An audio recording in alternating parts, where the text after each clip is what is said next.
Naisip nyo na ba kung ano ang nangyayari kapag tuluyan ka ng tumigil sa paghahanap ng isang tao at kung paano ang simpleng kilos na iyon ay maaaring magpabago sa buong dinamika ng inyong relasyon? Nasa tamang lugar kayo dahil ngayon, susuriin natin ang makapangyarihang estratehiya ng Stoicism na bumalik tanaw upang hayaan silang matanto ang nawala sa kanila.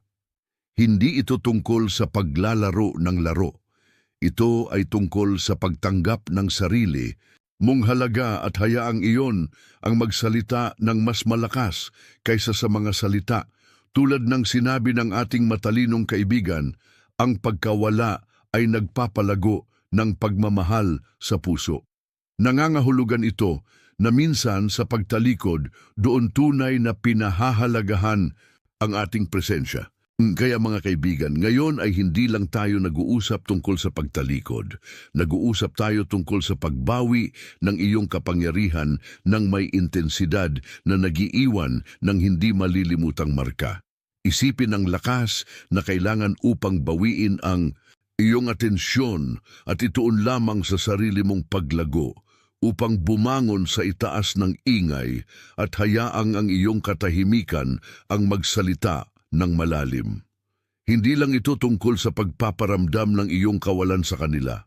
Ito ay tungkol sa pagbabago ng iyong sarili upang maging isang tao na napakatibay, napakakumpiyansa sa sarili, na hindi nila maiwasang maramdaman ang puwang na iniwan mo. Ang bawat prinsipyo na susuriin natin ngayon ay isang hakbang tungo sa pagiging isang tao na naguutos ng paggalang at paghanga, isang taong lubos na namimiss hindi dahil nawala sila, kundi dahil naging mas makapangyarihan sila sa kanilang pagkawala. Ito ang iyong sandali upang bumangon, upang ipakita sa kanila at sa iyong sarili na ang iyong halaga ay lampas sa sukat.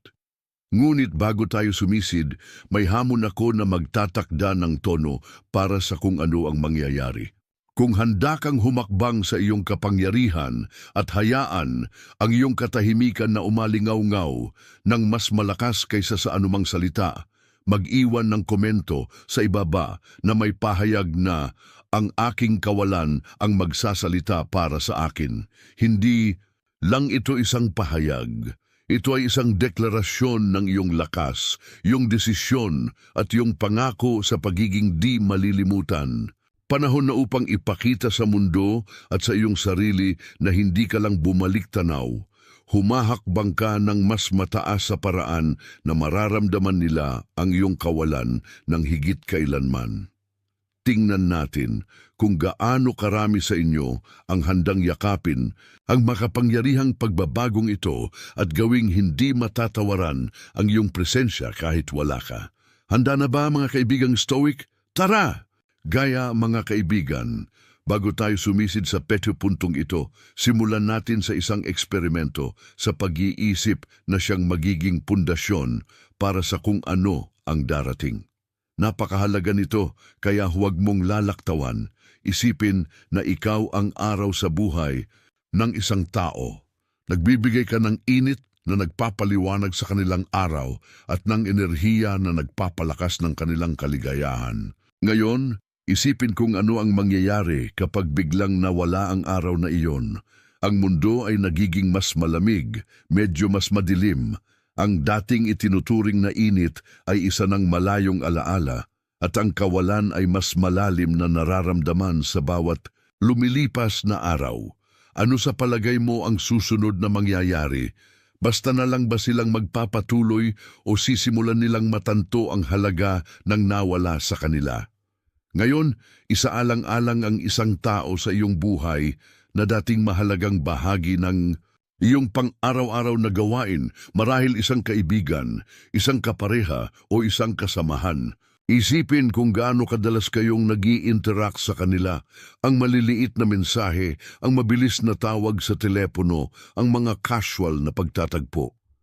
Ngayon, isipin na biglang huminto ang lahat ng interaksyon na iyon, hindi dahil sa isang hindi pagkakaunawaan, kundi dahil nagpasya kang bumalik tanaw at ituon ang sarili mo. Ano sa palagay mo ang mararamdaman nila? Ano ang iisipin nila habang lumilipas ang mga araw at hindi nangyayari ang karaniwang pag-uusap? Mamimiss ka ba nila? Sisimulan ba nilang magtaka kung saan ka nagpunta? Bakit ka tumahimik? Ngayon, maaaring magtaka ka. Kung ang isang tao ay lumayo at nawala, hindi ba may posibilidad na tuluyan ka na nilang makalimutan? Hindi ba lalo lang silang itutulak palayo ng aking kawalan? Ito ay isang karaniwang pag-aalala, ngunit mahalagang maunawaan na ang estratehiyang ito ay hindi tungkol sa ganap na pagkawala. Hindi ito tungkol sa paglaho mula sa kanilang buhay hanggang sa punto na magpatuloy sila ng walang ikalawang pag-iisip. Sa halip, ito ay tungkol sa paglikha ng isang banayad, ngunit makapangyarihang pagbabago sa dinamika ng inyong relasyon. Sa pagtalikod, hindi mo ganap na inaalis ang iyong sarili. Lumilikha ka ng espasyo. Espasyo para sila ay mag-isip, matanto at maramdaman ng epekto ng iyong kawalan. Hindi ito tungkol sa pagiging wala magpakailanman. Ito ay tungkol sa pagpaparamdam ng iyong presensya ng mas malakas sa pamamagitan ng paglayo ng sapat upang payagan silang maunawaan kung paano ang buhay nang wala ka. Isipin ito tulad ng isang magandang painting. Minsan, ang pagtalikod ay nagbibigay daan sa iyo upang makita ang buong larawan at pahalagahan ang tunay nitong halaga. Ito ang sentro ng ating talakayan ngayon. Hindi tayo nag-uusap tungkol sa paglalaro ng hard to get. Nag-uusap tayo tungkol sa nagbabagong kapangyarihan ng paglikha ng espasyo. Kapag huminto ka sa paghahanap ng isang tao, kapag binawi mo ang iyong atensyon, may nangyayaring malalim. Ang dinamika ay nagbabago, ang paraan ng kanilang pagtingin sa iyo ay nagsisimulang magbago at sa pagbabagong iyon, nagsisimula nilang maramdaman ang bigat ng iyong kawalan, marahil ng mas matindi kaysa sa naisip mo. Isipin ang huling pagkakataon na nawalan ka ng isang bagay na mahalaga, marahil isang paboritong alahas o isang pinahahalagahang alaala. Alalahanin ang kirot ng pagkawala, ang pagsisisi na hindi mo ito pinahahalagahan ng mas higit noong nasa iyo pa. Ito ang parehong pakiramdam na nagsisimulang sumukot sa isip ng mga taong ipinagwalang bahala ang iyong presensya. Ang pagkakaiba ay hindi tulad ng nawalang bagay na iyon. May kapangyarihan kang pumili kung kailan o kung muling papasok ka sa kanilang buhay. Kaya bago tayo tumalon sa denopuntos na magpapaliwanag ng eksakto kung ano ang nararamdaman nila kapag huminto ka, sa paghahanap sa kanila maglaan ng sandali upang magmuni-muni sa sarili mong mga karanasan, isipin ang mga pagkakataon na ang kawalan ng isang tao ay nagparamdam sa iyo ng kanilang tunay na halaga. Anong mga emosyon ang napagdaanan mo? Anong mga iniisip ang nanatili sa iyong isip? Hawakan ang mga damdaming iyon dahil sila ang susi sa pag-unawa sa kung ano ang nangyayari sa kabilang panig kapag nagpasya kang bumalik tanaw.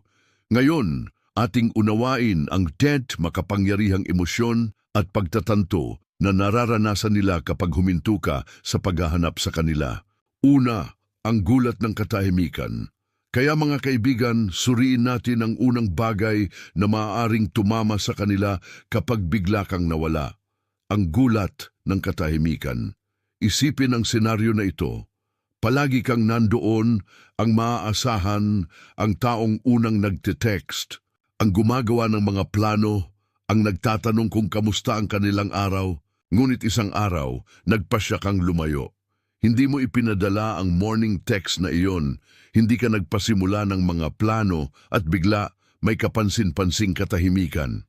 Para itong pagpasok sa isang silid kung saan tumigil ang musika, may agarang pakiramdam na may nawawala.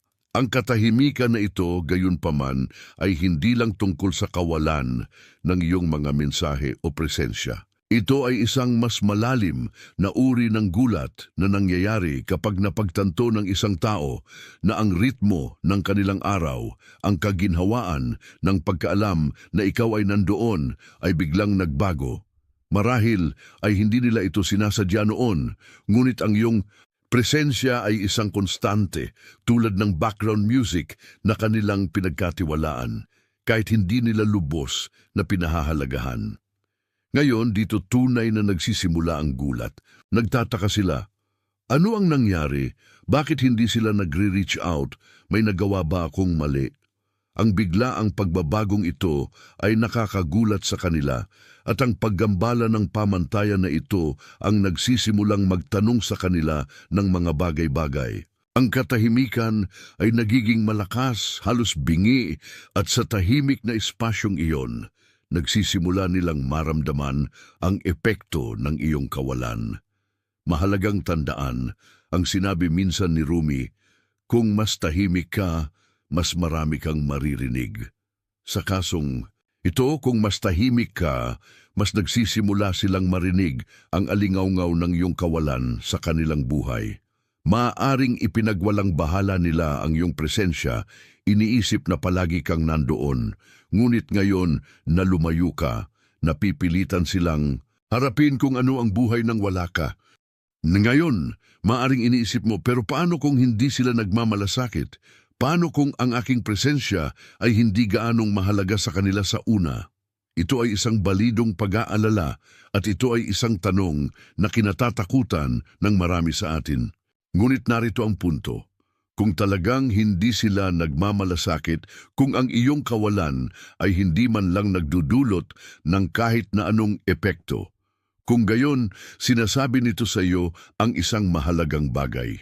Sinasabi nito sa iyo na marahil, ang relasyong ito ay hindi kasing kahulugan ng inaakala mo. At habang maaaring mahirap harapin iyon, ito rin ay isang anyo ng kalinawan na napakahalaga. Isipin na ikaw ay nasa isang konsyerto at biglang tumigil ang isa sa mga instrumento. Kung magpapatuloy ang musika ng walang kapansin-pansing pagkakaiba, nangangahulugan ito na ang instrumentong iyon ay hindi mahalaga sa pagganap. Ngunit kung ang kawalan ay nagiiwan ng kapansin-pansing puwang, kung ang musika ay tila hindi kumpleto kung wala ito, kung gayon alam mo kung gaano kahalaga ang instrumentong iyon. Ganoon din sa mga relasyon. Kung ang iyong kawalan ay walang ginawang pagkakaiba, kung gayon marahil ay hindi mo ginagampanan ang papel na akala mo ay ginagampanan mo. At okay lang iyon dahil pinapayagan ka nitong sumulong ng may mas malinaw na pag-unawa sa kung saan ka tunay na nakatayo. Gayunpaman, sa karamihan ng mga kaso, ang gulat ng katahimikan ay nagdudulot ng pagkakaiba. Nagugulo nito ang mga bagay-bagay. Pinipilit nito silang harapin ang kanilang damdamin at madalas itong humahantong sa mas malalim na pagpapahalaga sa papel na ginampanan mo sa kanilang buhay. Nagsisimula silang matanto na ang iyong presensya ay higit pa sa isang kaginhawaan. Ito ay isang pinagmulan ng kaginhawaan, katatagan at koneksyon. At habang nananatili sila sa pagtatanto na iyon, makikita mo na ang iyong kawalan ay magsisimulang magsalita para sa iyo, umaalingawngaw sa kanilang mga iniisip at nagpapaintindi sa kanila kung gaano kanila namimiss. Ang gulat ng katahimikan na ito ay maaaring maging isang makapangyarihang wake-up call para sa kanila at ito ang unang hakbang sa pagbabago ng dinamika ng inyong relasyon. Ito ay isang sandali kung saan napipilitan silang magsuri, magmuni-muni sa kung ano ang mayroon sila at matanto na marahil ipinagwalang bahala kanila. At sa pagtatanto na iyon, nagsisimulang lumago ang mga buto ng pananabik at pagpapahalaga. Pagkilala sa iyong halaga ngayon, dumako naman tayo sa ikalawang bagay na maaaring maranasan nila kapag ikaw ay nawala, ang pagkilala sa iyong halaga. Isipin ito, pagkatapos ng paunang gulat ng iyong katahimikan, nagsisimula silang umangkop sa bagong normal. Ngunit sa paglipas ng mga araw, may nagsisimulang kumulo sa kanila, isang banayad ngunit paulit-ulit na pakiramdam na may mahalagang nawawala.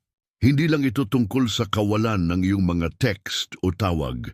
Ito ay tungkol sa kawalan mo, ang iyong enerhiya, ang iyong suporta, ang iyong natatanging paraan ng pagpapaliwanag sa kanilang araw. Dito nagsisimulang lumitaw ang pagkilala sa iyong halaga. Makikita mo sa abala ng pang-araw-araw na buhay, madaling ipagwalang bahala ang mga tao, lalo na ang mga laging nariyan, laging nagbibigay. Ngunit kapag bigla kang lumayo, kapag hindi mo na ibinubuhos ang iyong enerhiya sa relasyon, nagsisimula nilang mapansin ang puwang na iniwan mo.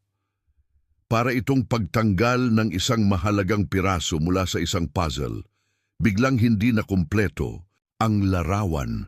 Nagsisimula silang matanto kung gaano kalaki ang iyong naitulong, hindi lang sa malalaking halata na paraan, kundi maging sa maliliit na pang-araw-araw na bagay na nagpayaman sa kanilang buhay.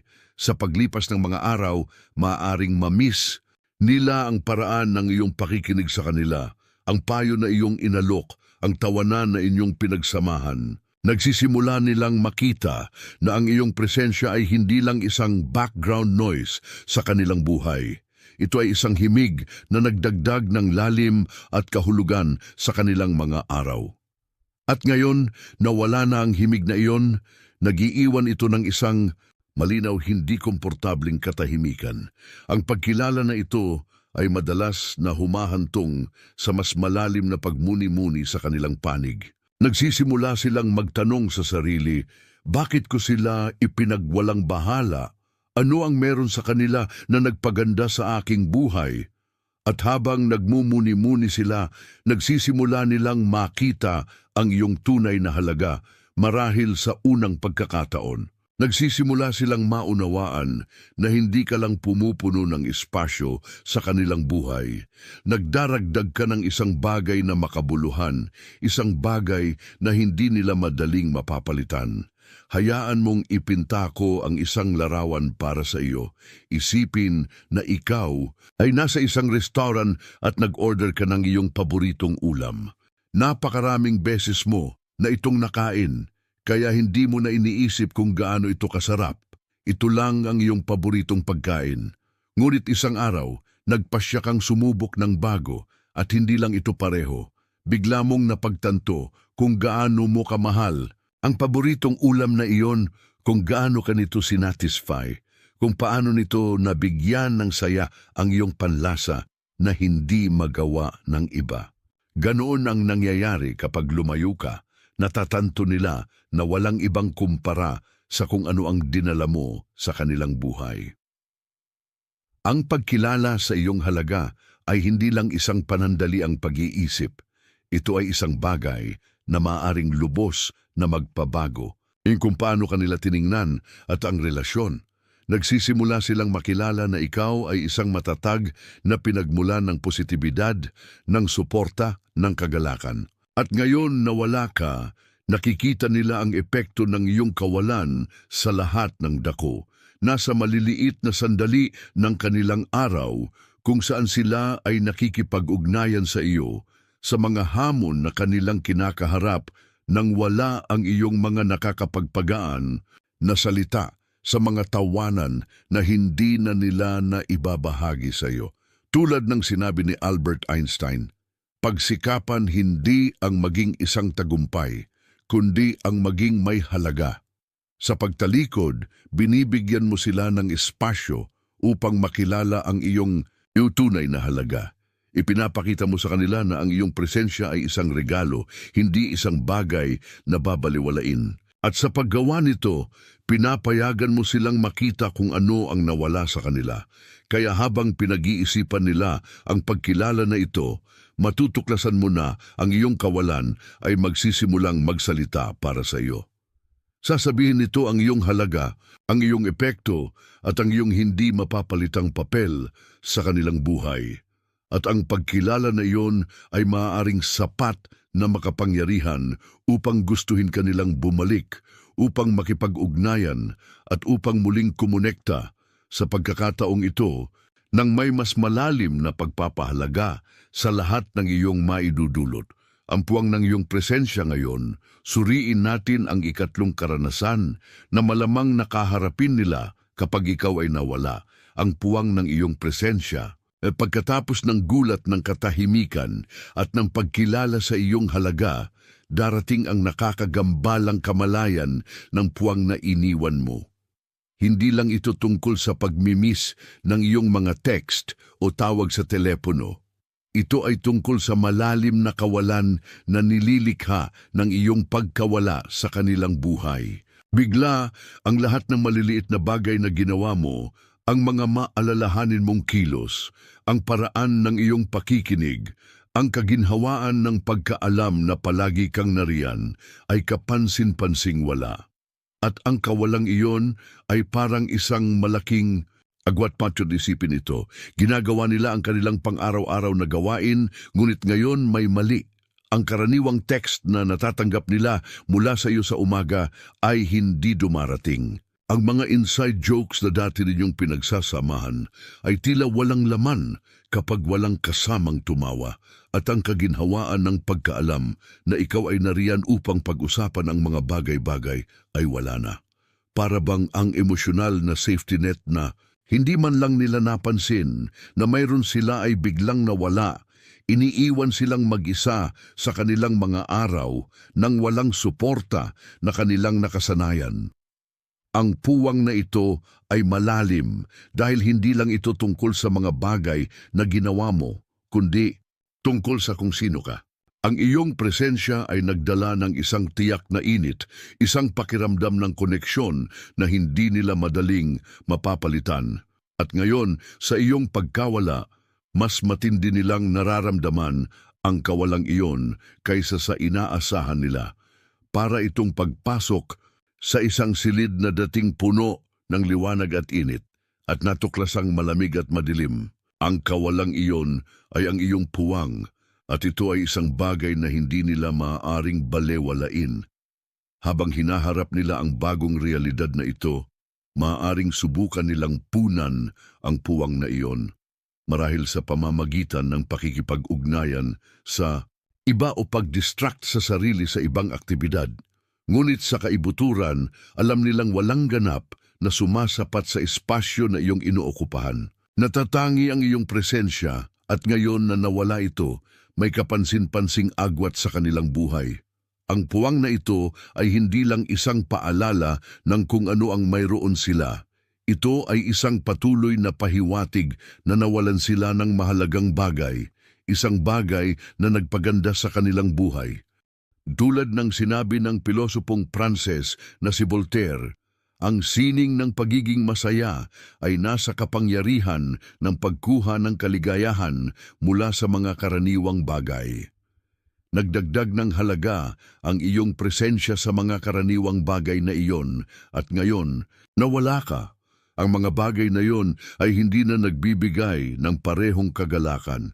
Kaya habang nakaupo sila sa puwang ng iyong presensya, matutuklasan mo na ang iyong kawalan ay magsisimulang magsalita para sa iyo. Ipapaalala nito sa kanila araw-araw kung ano ang nawawala, ang liwanag at init na wala na. At sa puwang na iyon, maaaring matanto nila na ang nawawala ay hindi lang kung sino man. Ikaw iyon. Kaya mga kaibigan, iyon ang ikatlong bagay na maaaring maramdaman nila, ang puwang ng iyong presensya. Bago tayo dumako sa ikaapat, nais kong marinig ang inyong mga saloobin. Anong mga tanong ang umiikot sa inyong isip ngayon? Ilagay ang mga ito sa mga komento. Nandito ako upang tulungan kayo sa paglalakbay na ito.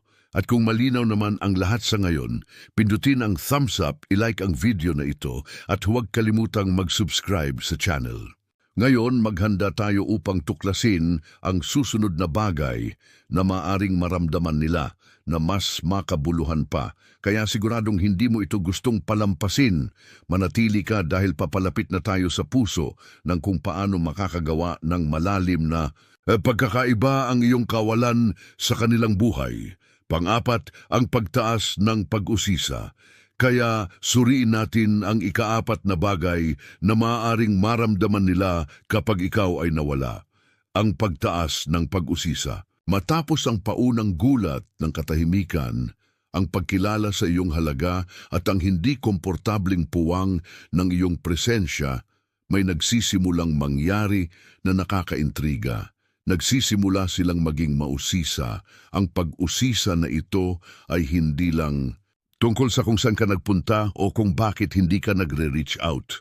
Ito ay isang mas malalim, mas nakakaganyak na pangangailangan upang maunawaan kung ano ang nangyayari sa iyong mundo ngayong hindi ka na isang palagiang presensya sa kanila.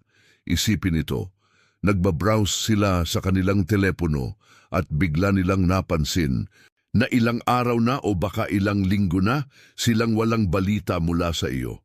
Nagsisimulang bumulwak ang mga tanong sa kanilang isip. Ano kaya ang ginagawa nila? Okay lang ba sila? Nagpapatuloy na ba sila nang wala ako? Ang pag-usisa na ito ay mabilis na magiging pagkahumaling habang nagsisimula silang magtaka tungkol sa lahat ng bagay na hindi nila alam.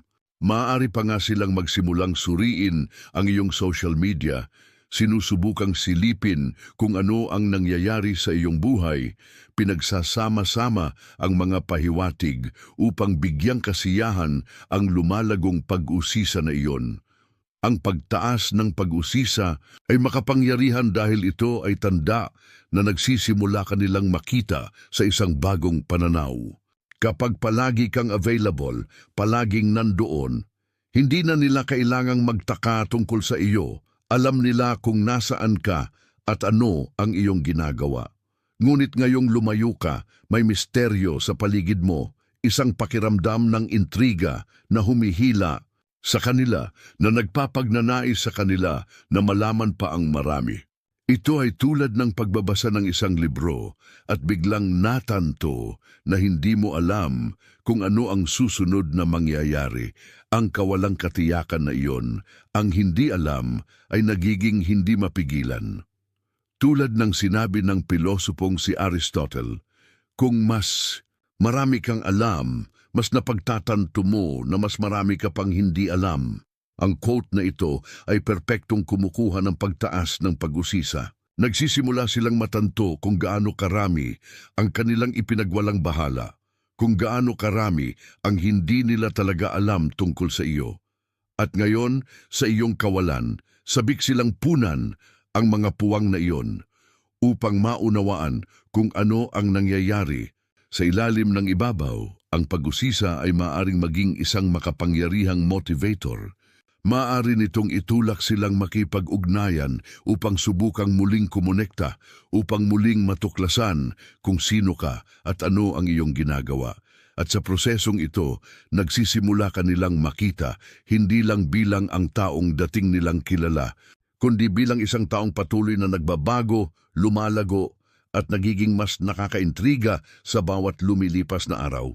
Kaya habang bumabangon ang pag-usisa na ito sa loob nila, matutuklasan mo na ang iyong kawalan ay magsisimulang magsalita para sa iyo sa mga paraan na humihila sa kanila ng mas malapit kahit na lumayo ka. Ito ay isang banayad, ngunit makapangyarihang pagbabago kung saan ang misteryo ng iyong kawalan ay nagiging isang magnet, humihila sa kanila habang hinahangad nilang maunawaan ang taong iyong nagiging isang taong higit pa sa kanilang naisip.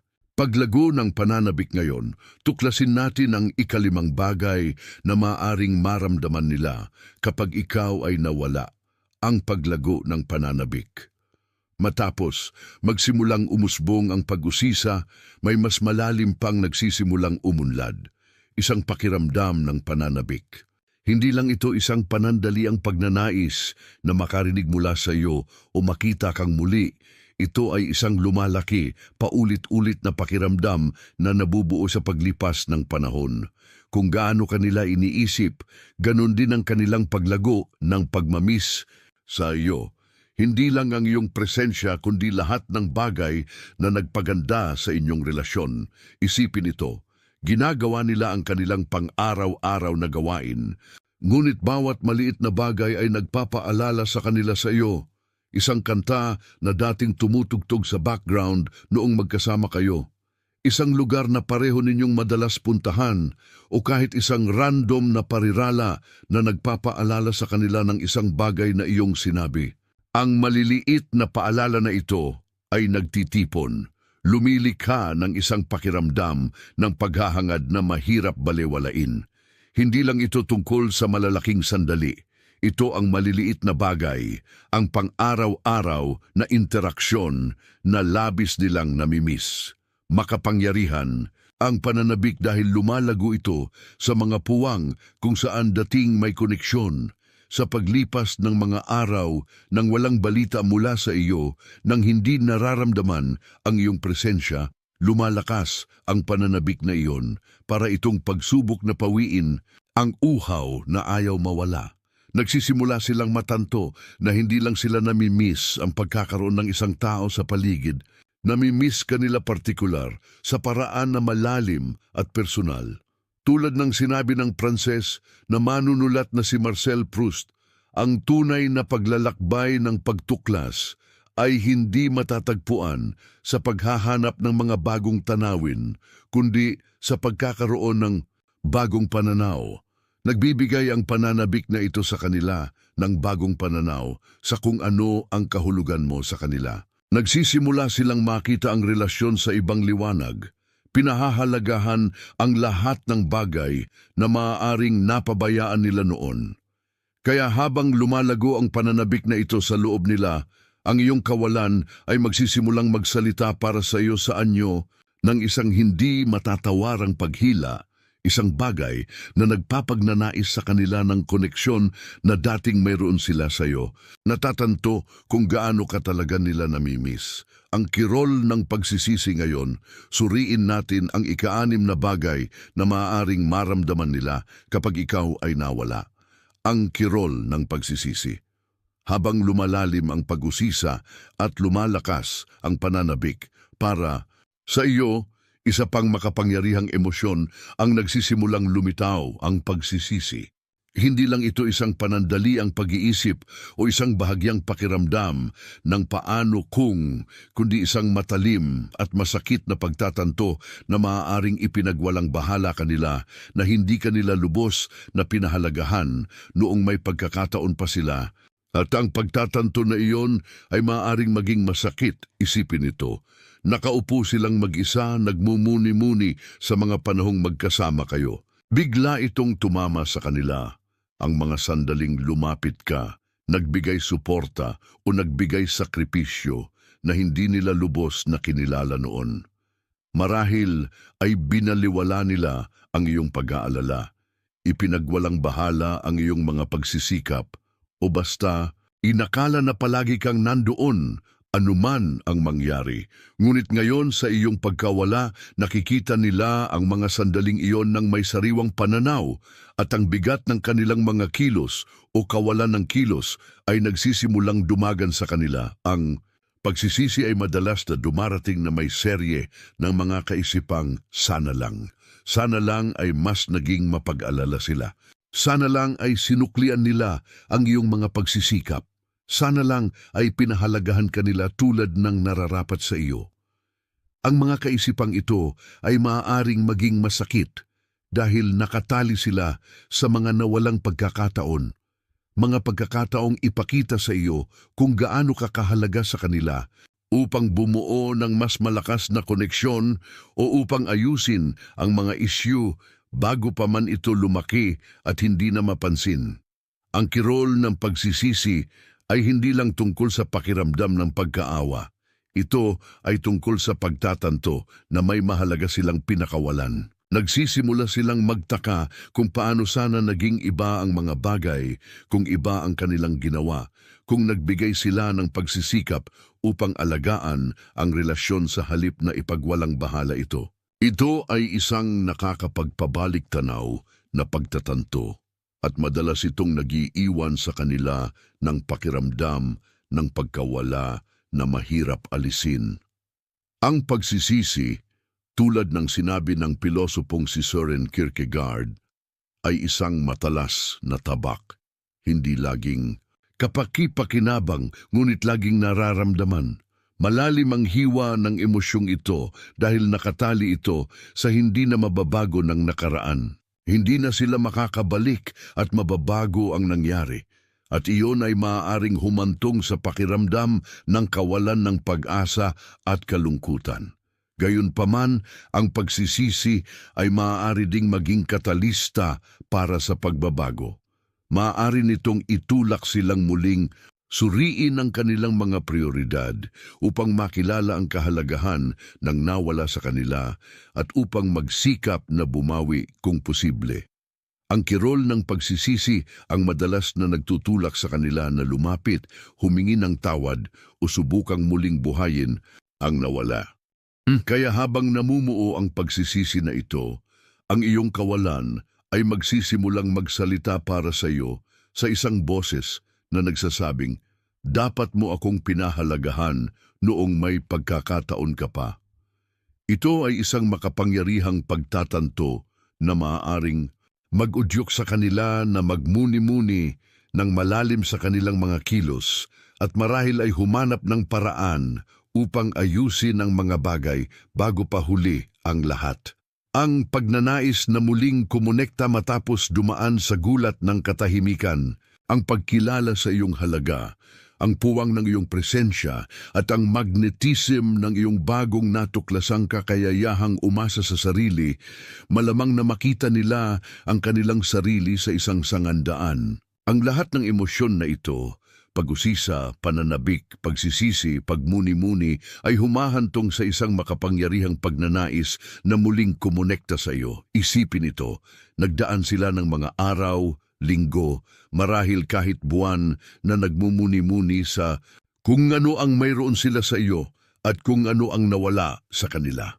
Habang mas iniisip nila ito, mas nagiging malinaw na ang iyong pagkawala ay lumikha ng isang puwang na tila walang ibang makapupuno.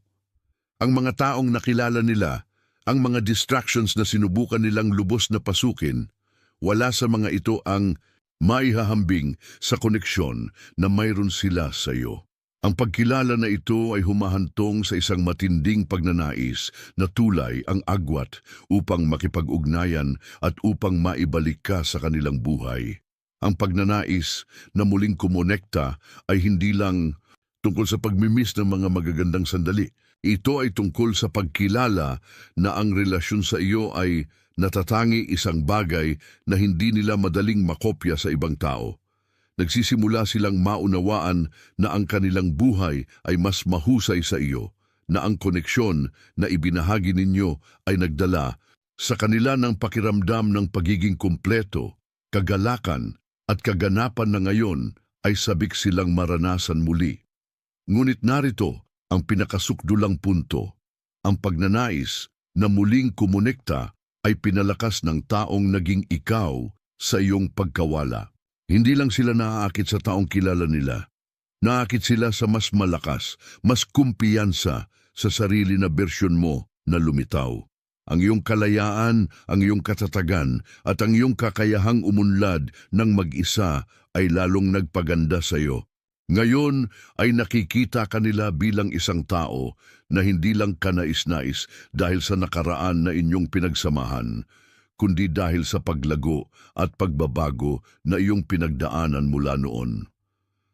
Habang iniisip nila ang pagnanais na ito, maaring simulan nilang isipin kung ano ang magiging pakiramdam ng muling kumonekta upang muling itayo ang relasyon sa mga bagong mas matibay na pundasyon.